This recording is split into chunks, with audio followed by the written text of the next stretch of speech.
Okay, so morning everybody. It's my pleasure to sort of talk to you, to give you this first presentation now, following the introduction by Richard.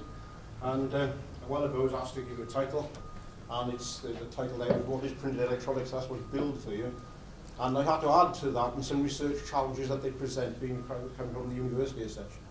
So, the first thing I did was to commit the cardinal sin, essentially use Wikipedia as a source of inspiration, and maybe to draw from Wikipedia, maybe to have some sort of definition of what printed electronics could be.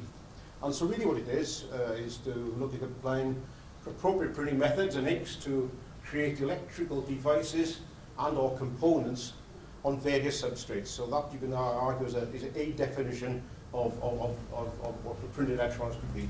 But I will say that the list is diverse. And if you take a little look at the OEA, Organic Electronics Association, then they've got what we call a roadmap, which is quite a useful document to look at, in that it sets out what the spectrum of plastic electronics could encompass. We start off with photovoltaic technologies, and essentially we've also got along here the timeline whereby we can expect to see these technologies becoming more readily available to us. Flexible displays, OLED and electro-EL lighting, printed RFID, printed memory, organic sensors, flexible batteries, smart objects, smart textiles, and more or less all of those can be looked to be fabricated and assembled through using plastic electronic type technologies. And these are things which are obviously got some which are here already, some which you can expect by the time we got to the end of the second campus, and those which are then going to be looking to be developed further into the future and looking towards the longer term 2018 plus. So it's a very useful document to look and reflect upon when we're looking at talking about printed electronics. Okay, so therefore then, if you look at all of those types of products, then typically if you look at the construction principles and requirements there, basically what they are multiple layers deposited on rigid or flexible substrates. So therefore then you've got three components which are coming into the manufacturing of printed electronics: the substrate itself, and the sort of characteristics that we demand of a substrate are smoothness, extreme smoothness in some cases, permeability, i.e. its resistance to vapor and air transmission are very important. Transparency for some application. If you're going to print it, you also need to know about the runnability of the substrate as well, whether it will go through the press or not without jamming. The ink itself is the other component there, and clearly the issues there for the inks are its rheology. The rheology of the ink is the understanding of that rheology is a key requirement in terms of the process itself. It's also got to stick onto the substrate, so it has to wet the substrate as part of the transfer mechanism itself, and finally it has to adhere to the substrate. So the ink system has to fulfill wetting and adhesion, and subsequent to that is a curing and drying process, and it has to exhibit durability in terms of its end use and the properties of the functional material. One thing that might be important when we're looking at the printing side is that the drying and curing on a manufacturing line, printing line, has to be very quick. So we're looking at the ink formulations historically, we can look at those, and typically they may well take about half an hour to cure. Well, that's not very good if you're looking for printing applications on a line. You need much more substantially faster curing rates, and some of the research which we've been doing is looking to reduce that curing time from maybe 30 minutes to a matter of a few seconds, using different technologies to deliver that. The processes themselves are really what a wet deposition thickness. That's really what controls the deposition of ink onto the substrate itself.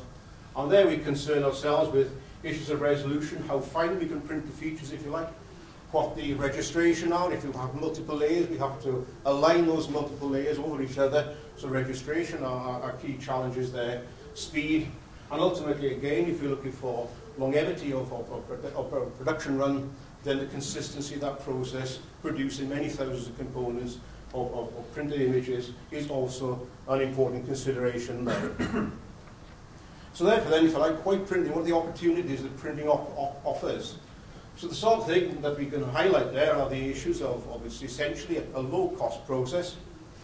And what I would say is that since we started our research in printing and coating around back in 1990, we've seen substantial improvements in process understanding, and I think maybe we might have had a very small part in developing that understanding along the way through our collaborative projects which have been supported by various bodies. It's also fair to say that there's substantial improvements in process capability. We've seen quite considerable developments. in that period of time. And also the opportunities there is potentially a more environmentally friendly process. Printing is additive, it's not subtractive in any way or form, so inherently it's environmentally friendly. But in terms of manufacturing some of the substrate or the inks, there may be some trade-offs there which we need to be mindful of, so the total picture may not be quite as good as perhaps we'd imagine. However, in principle at least, it is an environmentally friendly process. Over the last few years, we've seen substantial improvements in image carrier technologies, looking for computer type technologies, laser engraving technologies to give us finer resolution, improved image carrier technologies. And the other thing, of course, in terms of industrial application, there's already very substantial infrastructure in place in order to be able to exploit this technology in the future. The other thing, the bottom line, of course, unlike graphics, for printing function materials, you're really reliant on a zero defective manufacturing capability, and I guess we'll hear a little bit more about that later today. But that zero defect strategy has to be developed through the scientific understanding. So in the work that we've done at the Printing and Coating Centre, we've adopted an engineering approach to looking at printing processes rather than maybe the sort of craft-orientated approaches that we in practice. So effectively then, if you look at white printing and look at some of the challenges that are there to printing processes, then there are deposition, which are physical vapor, chemical vapor, electric deposition and sputtering. And essentially, if you look at those and reflect upon those, they are relatively expensive, slow processes. They can be damaging to the underlays. And essentially, if you want to look at patterning of images, it's rather difficult to do that. Not impossible, I would say. You can do some masking, clever masking work, and use that to give you some patterning of the images. And if, as we do in some applications, require very thin films to be deposited, then we look at things, technologies such as spin coating and slot coating, with the advantage of producing thin films, but again, there's limited patterning capability there associated with those sorts of processes. So therefore then, if you like, white printing, the advantages that we may gain from printing is that obviously there's patterning possible, it's a purely additive process, it has few special requirements and easy overlay without damaging the sublayer. So those are some of the advantages that we have with printing itself. Okay, so therefore then, if you look at the volume printing processes, these are the sort of typical of volume printing processes. This is our traditional picture here, which tells you the axis of quality and the axis of volume there, and quite clearly, when we're looking at processes, Gravure is traditionally a very high speed, high quality process. Screen at the bottom end here is a low speed, arguably lower quality, but maybe sufficient for application. When we're looking at printed electronics at this moment in time, we're probably towards this end of the spectrum here, so we're looking essentially maybe using flexography and maybe screen and to some extent inkjet as the processes of choice at this moment in time. If we then look to go higher speed, higher volume, looking towards the packaging and the printing industries, volume production, then maybe some of these other processes will be coming into play, so specifically looking at flexography, and I'll come on to the reason for that a little bit later on. So therefore then, if you look at the substrates, then basically when we're looking at substrates, there are two types of substrates. There are those which are polymeric. There are a wide variety of polymeric substrates. You can make them be very smooth through engineered surfaces, so the topography and wetting performance can be appropriate for application. And I think probably the Achilles heels of polymeric substrates is that they have a limited maximum temperature exposure while retaining stability. If we concern with registration, the last thing you want is a moving substrate, in the sense it'll deform and so on and so forth. So we concern ourselves there, and the stability of that temperature limit is usually determined by the sort of ink system that you're using to print. If you look at cellular substrates, then quite clearly you have the opportunity there to modify cellulose substrates through coating chemistries and finishing technologies. Again, the driver is to get maybe the right wetting properties and the right smoothness on the surface itself. And again, you can look to have engineered papers, essentially, which have good stability characteristics, and they can certainly work at higher temperatures than you would with the polymeric substrates. Also, you look for metals for rigid structure. We have a project down the road. It's called Specific, and it's looking to deposit the photovoltaic technologies onto a steel substrate, essentially, for construction applications. So again, metals come in there. And if we look into the future, we're putting some sort of features onto consumer products. We may well wish to use things like thin flexible structures, such as drink cans and so on and so forth. There's opportunities there in terms of looking at the range of substrate that we would need to handle. If you look at the functional ink, then typically what a functional ink comprises are material which must be dispersible or soluble. So we've got a functional pigment there, a resin and a solvent. Those are the key components of a printing ink. And the functional pigments can be, in this case, can be conductors, carbon, silver particles, dispersion, organic polymers. They can be electro-optic materials, phosphors, light emitting polymers, and so on and so forth. Those are the sort of materials that would come into the ink itself. Clearly, the solvents will evaporate, and the resin then acts as the binding agent to stick it onto the substrate once it's all cured and dried at the end of the day. And if you're looking at the way which we're looking to derive these inks, then the functional pigment solvent concentration determines the viscosity, and that determines the capability of the printing process itself. And the functional pigment concentration determines the end performance of the ink in terms of its end application. So therefore then what we've got here are really sort of two conflicting constraints to a certain extent. We may well wish to add a very high pigment concentration to get the right electrical properties that then affects the rheology, and we have to look to marry those up and optimize those to give the right ink performance.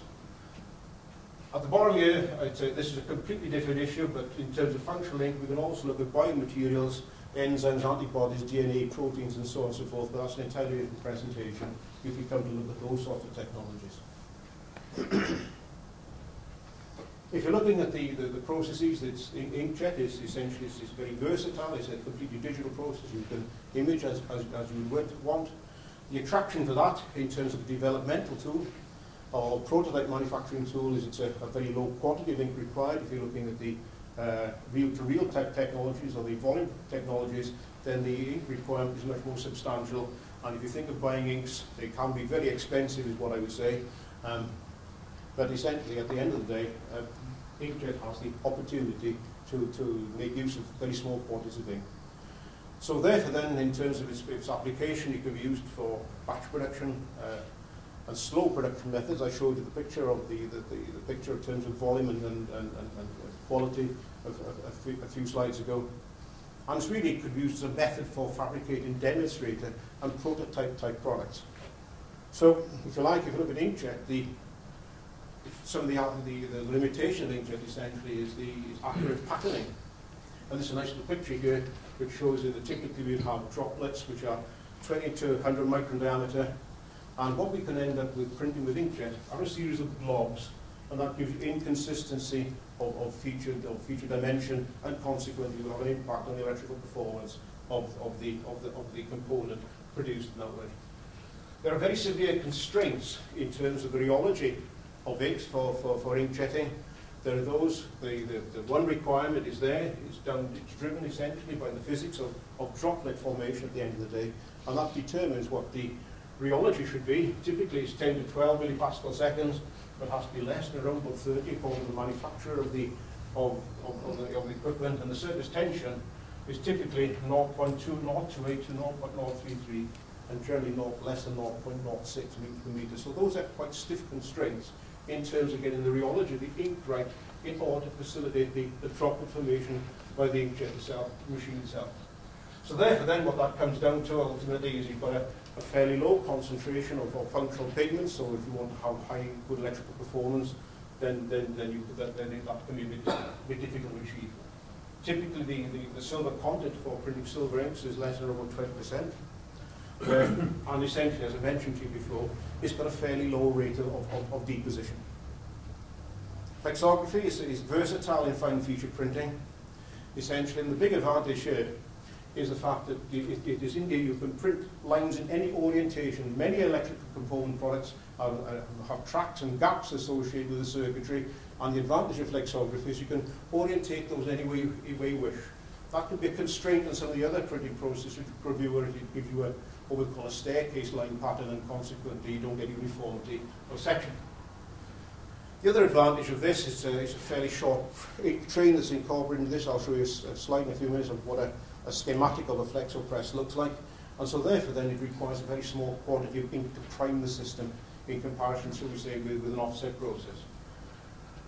I think that it's fair to say that the technology has led to appropriate process capability at high speed as well. And certainly, if I go back and look at the technologies or development of technology for lithography, there's been a lot of advances there, and quite clearly in terms of graphic application, it is now approaching the sort of qualities that you expect with offset. And we've certainly done benchmarking trials here at the university, printing different images with different processes, and we get comparable performance there. It's an industry adopted technology, but again, in terms of application to printing functional materials, there's going to be a requirement to extend the knowledge of operatives in the industry in order to be able to deliver these printed products in that way. Screen printing, this is one of the processes which is capable of printing any ink onto any substrate. That's what you can do with screen printing, essentially. But the bottom line is, it's most appropriate when we're looking to deposit very thick lines. It's a very highly stable process. You may well not think that looking at a screen printing press, but once it's set up and running, it's highly stable in terms of its performance. It's got modest printing speeds, obviously. And again, our own experience of working with screen printing is it's used extensively for the manufacture of things like biosensors and so on and so forth. Okay, so what I thought I would do now, that's give you a little bit of background, essentially, in terms of the components of printing. What I would do now is maybe spend a little bit of time looking at a case study. This is a case study which is based on a project which we completed some while ago, about a year ago now. It's called Fast to Light. And this is looking at the application and development of printing processes for reel-to-reel manufacturing of OLED displays. Okay? So I guess that some of us have got Samsung mobile phones, I guess, and I think that the screen of that is an OLED screen. In terms of its manufacturing, I'm not quite sure the processes, but my understanding is that in terms of the material utilization, the manufacture that screen utilization is rather low. Great for the material supply, apart from the end customers. So in that sense, that's the characteristic of that. But if you like, looking at the Fast to Light project, then that was really aimed at looking at large area lighting, looking at replacement of the light lumens that are fitted in buildings. They can be put onto the wall. And so this is a schematic of the way in which you could look at it for application of large area lighting, if you like. Okay, if you're looking at the reason for looking for OLEDs, it's the environmental impact. And essentially, if you look at these CFLs and compact fluorescent lamps, that's the sort of lamp we've got in our kitchens and so on and so forth, normally used these days. But essentially, the traction of OLED, as I understand it, and part of this picture here, was the opportunity in terms of looking at the reduction, or should we say, reduction on environmental impact of this type of lighting technology. If you look at the structure and operating principle of an OLED, I'll look at the left-hand side here. I'm not the physicist, so I don't understand fully what's going on the right-hand side, or the chemist, or on the left-hand side. But essentially, what we've got here are a layered device. I mentioned to you the issue of layer construction before. The OLED itself is a layered device. So therefore, then we have a substrate. Many of the existing OLEDs, many of those are on glass substrates, so it has to have transparency, and it has to have a conductive surface as well. The emissive layer here, that's the light-weighted polymer itself, and a cap. So essentially, it's a sort of sandwich device, if you like. So therefore, then, some of the challenges which are there, if you're going to go and move if you're using a glass substrate, for instance, then what you've got there is the issue of moisture. And the issue of moisture means that if you end up with moisture ingress in any shape or form, we end up with the black spots in the display, and the whole lot doesn't work effectively and efficiently as you hope to. You're looking for long life, looking for durability of the product itself, and so consequently, what we're looking for here now in terms of substrate challenges is a substrate which is virtually totally impermeable in terms of its performance. The substrate also, if you take glass as a substrate, it's a very smooth substrate. So consequently, we're looking at for the application here, or in this case here, we're looking for impermeability and smoothness of the surface itself. The glass or metal, the getter there is to in this particular architecture, is to absorb any moisture that might leak in through the connectivity to the lighting panel. If I just go back a second, if you like, the substrate itself has to be a conducting substrate, and so therefore then traditionally what that is an ITO coating, and so that gives you the transparency and the conductivity they need. There are other technologies we're working and looking at the present moment which are intended to be alternatives to that. So therefore then, if you like, we come on to the issue of an ITO replacement, which is the thin conductor film. And the idea here is that instead of having your ITO, what you have here are a grid of conducting lines covered by, or onto, or covered by a P dot of appropriate performance. So ultimately the idea here is you take that metal grid and the P dot, that will give you the adequate planar conductivity. If you don't get adequate planar conductivity, then you get local dimming of the light area itself. You don't have a uniform light over the entire area of the illuminant. So the question then that we were involved with here in this particular case now was looking at the possibility of using flexo as a means of printing that grid structure in the first instance. And so the challenge is there, coming back to the research issue, we need to have fine lines which are more or less invisible, so the eye can detect something around about 20 micron in width, essentially, and so therefore then we're now looking to be able to print lines which are very fine and very narrow, and how far can we go in printing those lines.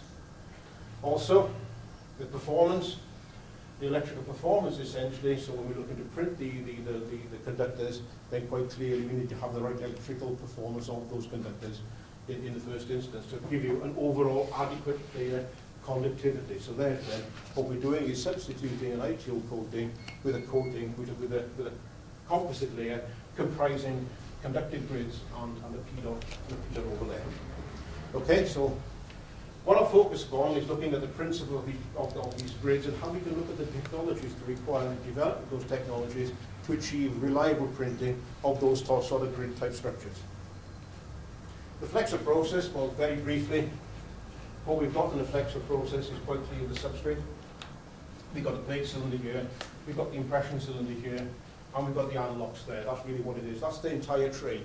So the ink supply train is a very short one in this process here, so consequently, ink is circulated through the duct here, metered by the analogs here. The analogs in grade surface is metered, deposited onto the surface of the image, and then transferred onto the substrate, and that's basically all there is to it. So a very short ink train in that sense. So therefore then, if you look at the flexographic plates as the image carrier in the first instance, then the issue there is that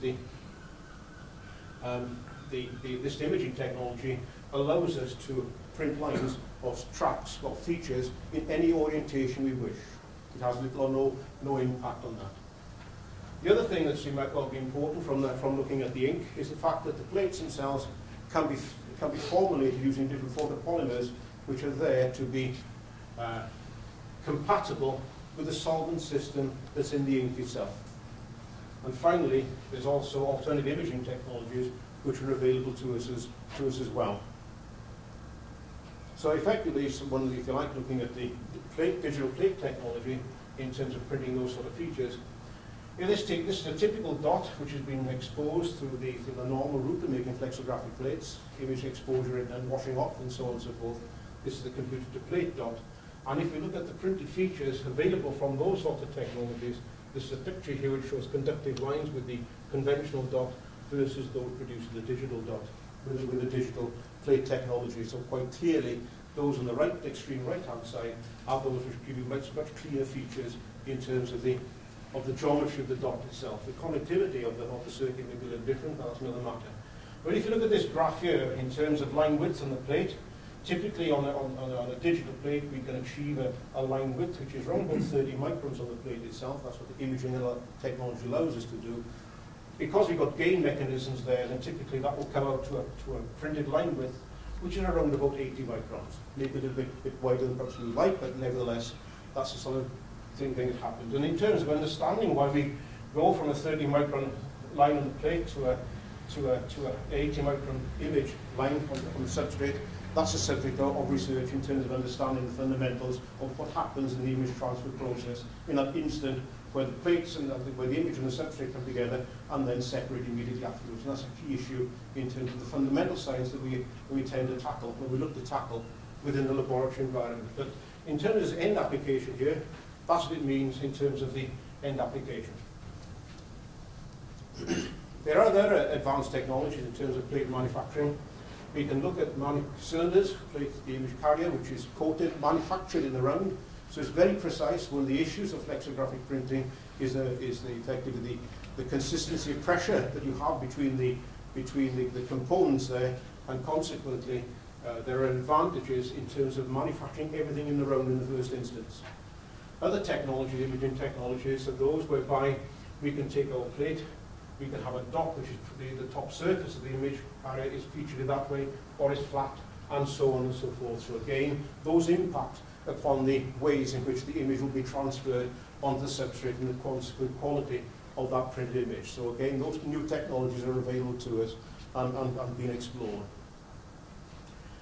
The tape, it's the plate itself is mounted onto the plate cylinder by tapes, and of those, if you look at the engagement mechanism, if you look at what we'll call, there are two sorts of tapes, effectively, one which is called hard and one which is called soft. And if you look at hard plates, what that means to us is that, if you like, when we look at different levels of engagement here, this is typically the engagement between the cylinder. 4,000 is a maximum engagement there, so that tells us about the constraints in terms of the reliability of the printing process. And in terms of the film thickness in a solid area, there are big advantages in using hard tapes in order to do that. If you're looking to have fine features printed, then there are bigger advantages in terms of using the softer tape. So therefore, then the hard tape will deposit more ink, and it will also give you a smoother surface.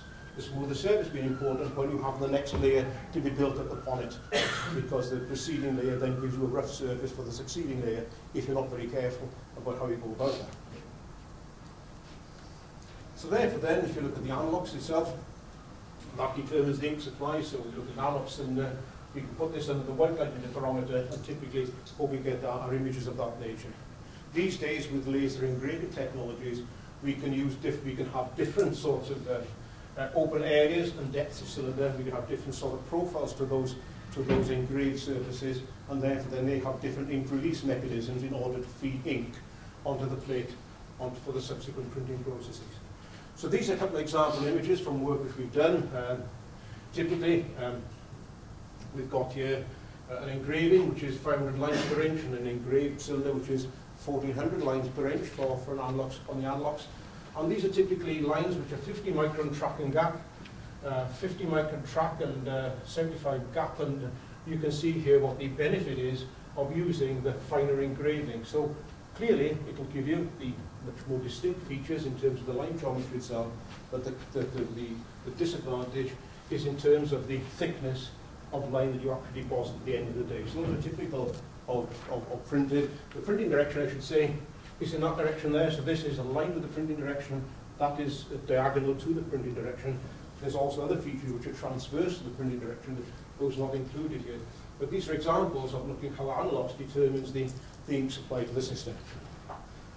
If you look at process settings and pressures, again, these are examples of analogues which have the same ink capacity, 88.2 centimeters cubed per square meter, and looking here at different impressions, and effectively again looking at the lighter impression and the heavier impression.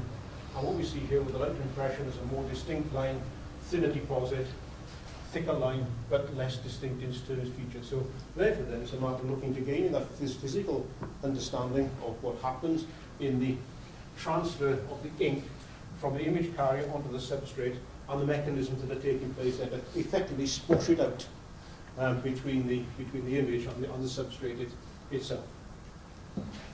The speed and viscosity, again, these are other examples. The speed is quite modest, as you will see, but in this case here, maybe it's sufficient for printing some electronic applications where, depending on what the market demands. But again, there are changes which are associated with speed, and similarly, we see now, if you're looking at, in this case, it suggests that there's advantages in looking at higher speed processes, and looking at the contact duration, which leads to the different features that are printed. Looking at rheology, again, you can see there are advantages here in using a different viscosity, higher viscosity in comparison with a low viscosity in terms of getting the repeatability and clarity of the printed images themselves. So therefore then, getting understanding of how these process parameters affect the quality of the image at the end of the day is something which has been occupying us over the last few years, and these are some examples of work which we've drawn together. So the result of all of this, in terms of printing our fine grids essentially, because these are examples of the grids themselves, as a white light image, typically spaced at 2 millimeters, and these line widths here, we found that we could produce those consistently at 70 microns, plus or minus 2 micron, all at 3 meters a minute on a flexographic printed press. The ink itself here was a nanoparticle silver ink. The nanoparticle size was typically around about 50 nanometers. What we see here in terms of you can think of this as just like the ink itself here on the substrate here, so that gives you a feel for the smoothness of the surfaces that have been generated, and consequently this ink film thickness here is determined principally by the particle size, and consequently that determines the smoothness of the interface between the ink and the substrate, which is then going to come in for subsequent printed layers. So that was the result of looking at that work, and the culmination of that work was the ability to print those sort of conductive features at those sort of speeds. Some more examples I mentioned you earlier, and another presentation altogether here is the other examples of components of biosensors, and in this case here we're looking to print what we call working reference electrodes, and we're looking at biosensors. That some drivers there are I'll call selectivity and stability and sensitivity. These are typical sensor responses we get from a biosensor. And now for something completely different. Over the last few years, we've been working with a mining company, and basically what they're concerned with is looking at the way in which you'd extract the right size rocks out of the mine in the first instance. And getting the right size rocks is determined principally by the blasting sequence that you have in order to break down the geology.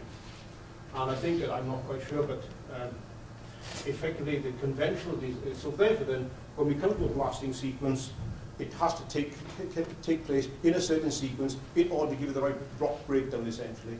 And the challenge here was to see whether or not we could replace what we call a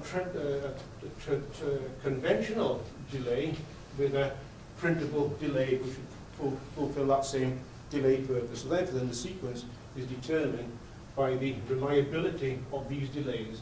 The conventional delay is made up essentially of a powder compacted column. That's really what it's made up of.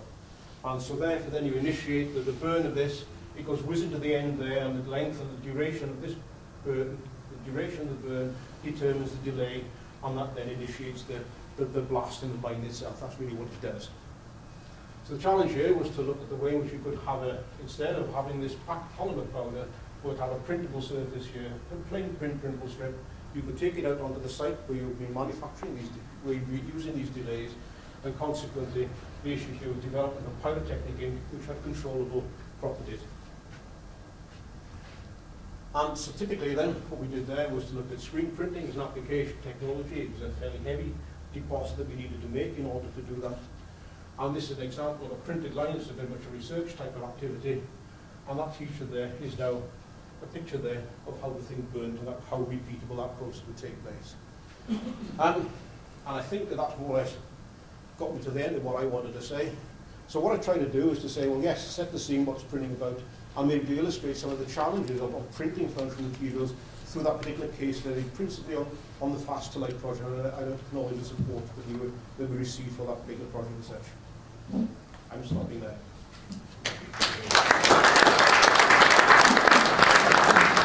Thank you very much, Dave.